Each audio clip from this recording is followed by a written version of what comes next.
You probably think of ketchup as the ultimate American condiment. But what if I told you that for most of history, ketchup didn't have a single tomato in it? And even weirder, when tomatoes were finally added, they weren't sold as food. They were sold as a medical cure for diarrhea. Welcome to the strange, twisted, and slightly gross history of the bottle in your fridge. To understand how ketchup became medicine, we first have to go back to a time when people thought tomatoes were deadly. For centuries, Europeans nicknamed the tomato the poison apple. Why? Because wealthy aristocrats would eat tomatoes off their fancy pewter plates. The acid in the tomatoes would react to the lead from the plate, causing lead poisoning and death. The tomato got the blame, and for over 200 years, people were terrified to eat them. So if ketchup wasn't made of tomatoes, what was it? The word ketchup actually comes from the Hokkien Chinese word Ke-tsiap, which was a fermented fish sauce. It was pungent, salty, and smelled like rotting fish.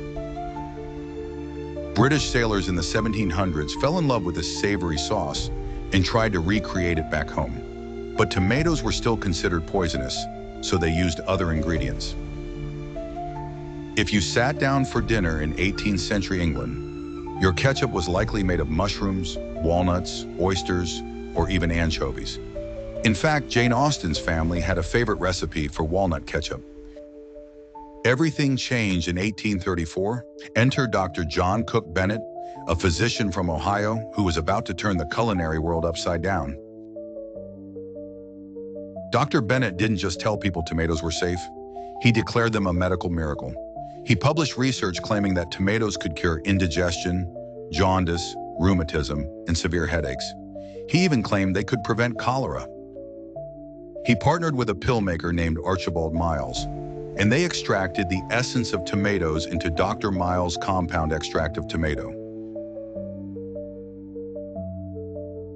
The public went absolutely wild. Americans were desperate for cures, and tomato pills flew off the shelves. Suddenly, the poison apple was the new superfood. An entire industry exploded overnight. But whenever there is money to be made, scammers aren't far behind. The Great Tomato Pill War of the late 1830s was a disaster. Copycats realized they didn't actually need to use real tomatoes to make money. They just needed red pills.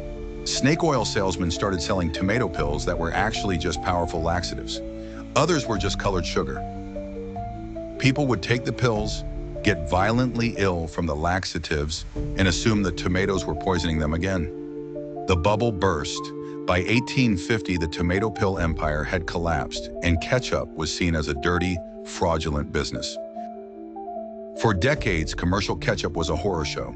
Factories used leftover canning waste, rotten skins and cores, and preserved it with coal tar and heavy chemicals like benzoate of soda to keep it from turning brown. It was filthy, risky, and gross. It took a man named Henry Heinz to save ketchup from itself. In 1876, Heinz had a radical idea. He decided to make a ketchup so pure that he didn't need to hide it in brown glass bottles like his competitors. He used ripe red tomatoes, and he increased the vinegar content to preserve it naturally without dangerous chemicals. He put his ketchup in a clear glass bottle, a revolutionary move at the time. It was a flex. He was telling the world, look at my product, it has nothing to hide. Heinz didn't just sell a condiment, he sold safety. He even lobbied the government for the Pure Food and Drug Act of 1906, effectively outlawing his competitors' dirty practices. So, the next time you struggle to get the ketchup out of that glass bottle, remember, you aren't just putting sauce on your fries. You are eating the survivor of a centuries-long journey from fish guts, to poison myths, to snake oil medicine, and finally to the edible truth on your plate.